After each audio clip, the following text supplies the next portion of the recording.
આ જમાનામાં ભણવું જરૂર છે, કેમ કે ભણશો નહીં તો જિંદગી બધી ગોટાળે ચડી જશે ને હેરાન થઈ તેની પતી જવાના છો. કેમ કે 55માં 75ને ખબર ના પડે એટલે દુકાનવાળા ભાઈ તમને છેતરી લે.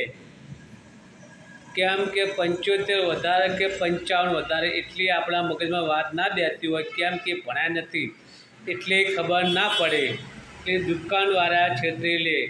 પછી ઉધાર રાખતા હોય તે દુકાને એ ઉધારવાળાને કોદા જેવું ભરાતું નથી. કેમ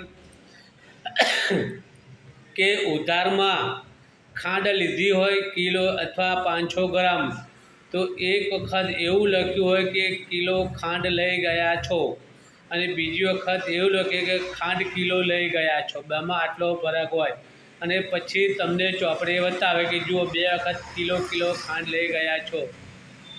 પછી તમે ભરવા તો પડ્યા પૈસા ના પૈસા ભરો તો તમારો એ ઉધાર હાલવાનું બંધ કરી દે.